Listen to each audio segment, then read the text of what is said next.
In a recent video, I talked about some JRPGs that I felt were almost perfect. Games that I really liked and games that I really enjoyed, but just kind of missed that 10 out of 10 really super enjoyable mark. So I figured, you know what, let's flip it this week and talk about some games that I felt were perfect JRPGs. JRPGs that I felt were flawless experiences, games that I think and look back on fondly. So I'm really excited to chat about perfect JRPGs today. I've assembled a list of 10 JRPGs that I think are totally flawless, perfect in pretty much every way. So before we get to that, don't forget to like and subscribe if you're not already, and also comment down below. Let me know your thoughts. Let me know what your perfect JRPGs are. Let's get to the list. First up, let's start with Chrono Trigger, probably one of the most timeless, pardon the pun, JRPGs of all time. As you guys know, this game is a masterclass in game development. I mean, this comes from some of the best creative minds in JRPGs, and plus, there's so many great things that I love about this game. I love the visual aesthetic. I love that Akira Toriyama artwork, that style that just really meshes really well with that 16-bit beautiful visual coat of paint that we have for this game. The music is perfect. Some of my favorite video game music, of course, composed mostly by Yasunori Matsuda. Lots of those songs are some of my favorite songs of all time. It's also a JRPG that doesn't overstay its welcome. It's something that you can beat in 15 to 20 hours if you're just doing the main stuff, and a handful of side quests that are going to make the end boss run a little bit easier. And plus, the gameplay loop is super addictive. You don't really have to grind in this game, and it's a very approachable JRPG as well. I would almost consider recommending it to you if you haven't played a JRPG point blank. It's one of the best games of all time, according not just to me, but to a lot of other people for these reasons. So yes, perfect JRPG. I love this game, and I would highly recommend playing it on the Super Nintendo. To me, that's the definitive version.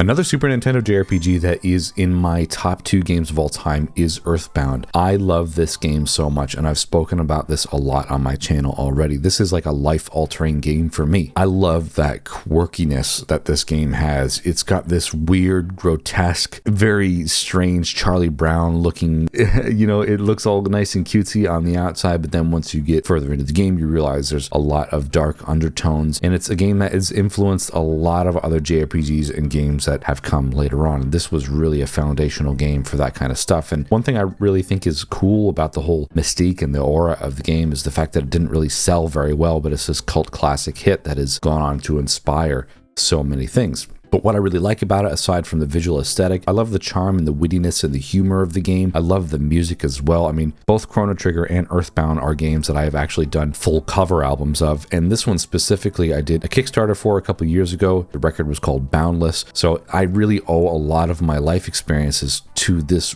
weird, quirky Super Nintendo game. But the gameplay is also really fun as well. You don't really have to grind that much, and the good thing is that if you do want to grind, you can always walk back and basically walk through the enemies in auto battle, because if you're leveled up to a certain point, you just walk through them and you're done. You gain your EXP and then you move on. So between the quirky charm, the super catchy music, and the really fun gameplay loop, Earthbound is easily one of my favorite games of all time, and yes, yet another perfect JRPG in my opinion. Now let's get to something modern, and I'm going to shock you guys a little bit by omitting the original Final Fantasy VII on this list. And yes, I know it's cliche to have that game, but you know what? I got to say, Final Fantasy VII Rebirth did things to me that I didn't think were possible. I'm telling you what, I was really hyped for this game coming off of Final Fantasy VII Remake, learning about how they're changing the timeline in that game, and Rebirth really just exceeded my expectations. And believe me, I was very hyped for this game, and I finished the game in 33 hours and then went back and dumped probably another 40 hours into the game to do all the side content. I normally don't care about side content whatsoever. That alone will tell you how much I really enjoyed this game. So what did I really like about it? I loved all of the story of this game. Of course, there's going to be some of the expected elements that you know from the experience of the original game. After the Midgar section, going right up until the whole end of disc 1, all of that, I was really curious to how that was going to end, and I really liked how they padded the game out in all the story sections. I knew what to expect, but I didn't know how to expect it. And I think that was the really fun part. I also love the added sections of Zack also kind of working his way through the timeline, figuring out where he is, where he belongs, and culminating into the end of the game where we still don't know where he is and where he belongs or where he's going to be, but hopefully he's kind of a mainstay for part 3. So I love the story aspect of the game. I also really loved the combat. Now, I didn't think they would be able to improve on the combat really better than they did in Final Fantasy VII Remake, but Rebirth totally blew it out of the water. The interplay between the characters, the synergy attacks, everything just felt totally flawless. So this is a fantastic take on modern Final Fantasy, and I cannot wait to see more. So yet another perfect JRPG. Grandia is a game that I really didn't expect to love as much as I do. It's a game that I didn't play back in the late 90s or even the early 2000s. During 2020, I had just had a young baby and I was looking for games to play on my PSP Go, and I just looked up best PlayStation 1 games. Here's Grandia. Sure, let's load Grandia up onto the PSP Go, and away we go. Immediately, I was hooked into this game, into this really quirky cartoon, kind of Saturday morning cartoon feeling world. Honestly, I loved the game from the moment I saw Justin and his desire to be an adventurer just like his father. He ends up getting on this quest, going on a search for what is over this giant wall that everybody says is the end of the world, crossing over it, meeting all these other people, and unraveling the ancient mysteries of the world. That is all cool, but you know what? The real thing that sells Grandia for me is the amazing battle system. It is one of the most unique battle systems in JRPGs, point blank. You have the option to cancel enemy attacks, which is huge for boss battles, especially when it comes down to the crunch. You don't have much HP left. And again, not much grinding involved. You don't really need to grind that much. I also really love how there are different characters that you can swap in and out of your party as you go. So the longer your adventure goes, the more characters you meet, that you can,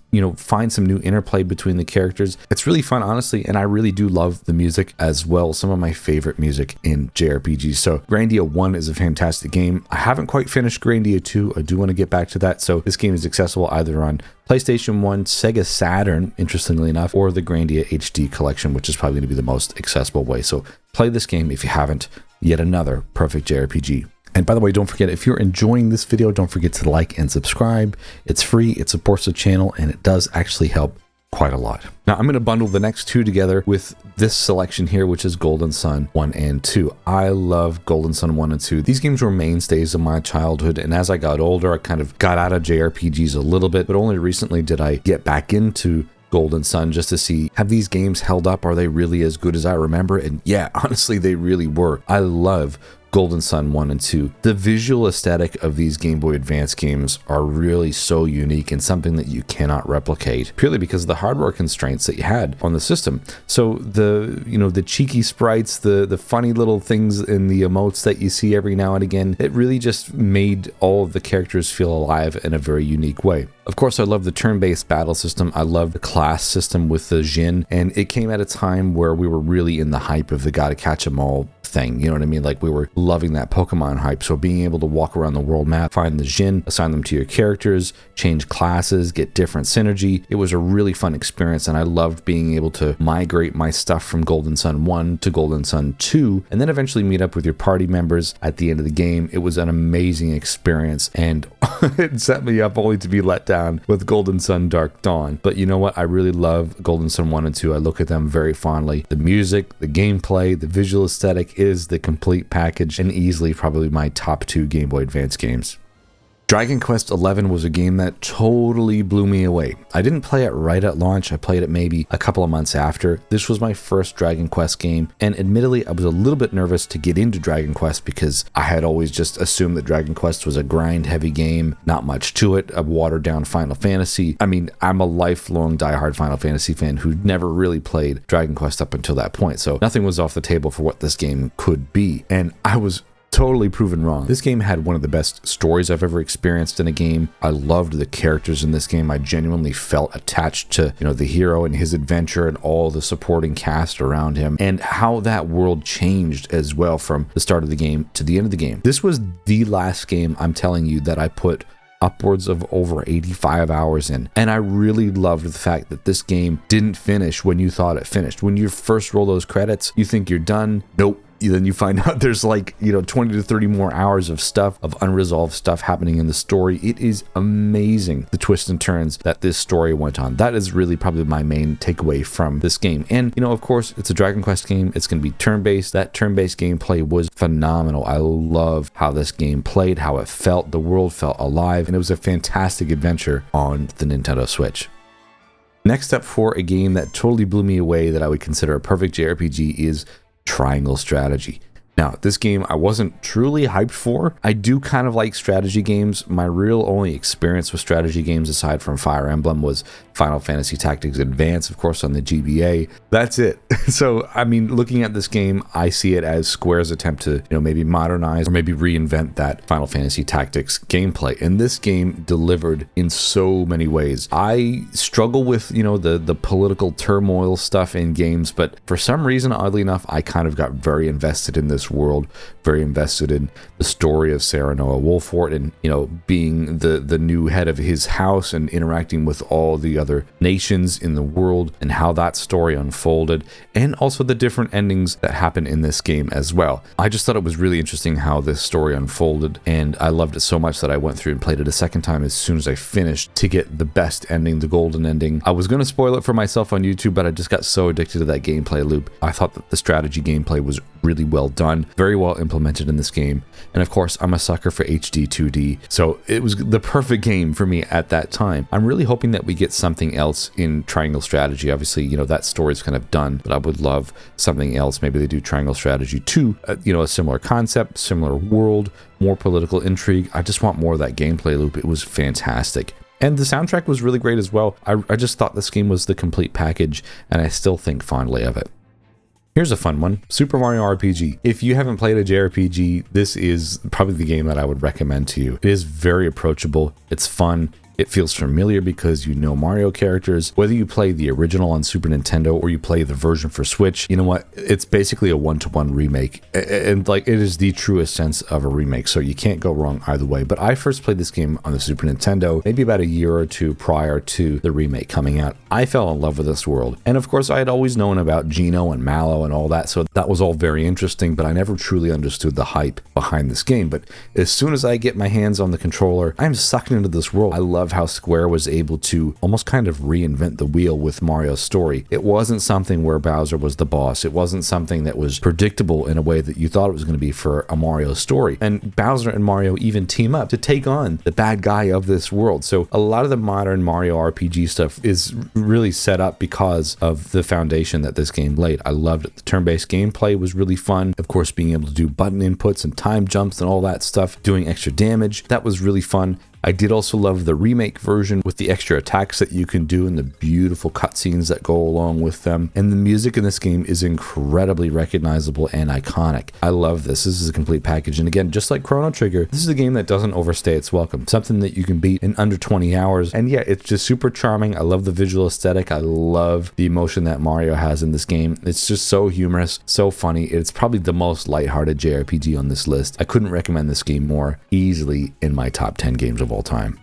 And lastly is going to be Xenolade Chronicles 3. This game I was super hyped for. I was really excited to get back into Xenoblade after a mild disappointment with Xenoblade Chronicles 2. Another story for another day. Not a bad game, but a game that I just didn't truly gel with. But Xenoblade Chronicles 3, I was sucked in from the moment I started that darn game. I loved the story. I loved that there were two warring tribes fighting against each other. There are shortened lifespans, and then all of a sudden, this group of people wake up to it one day and figure, you know what, something doesn't seem right. Nothing is as it should be in this world. We can change our fate. We can change the course of history, and we can fight back against the people pulling the strings behind the scenes. It is incredibly interesting. If you know anything about me and my channel, I love all the Xeno related stuff. I'm a sucker for Xenogears, and this is the closest we've gotten to like a Xenogears style story out of the Xenoblade trilogy. It's very deep and thought-provoking. I love it. So aside from the story, oh, by the way, don't let me get away from the story here without telling you guys, this game made me bawl like a baby. I got so emotionally attached to these characters. Of course, if you guys know, I think there's a certain chapter 5 or something like that.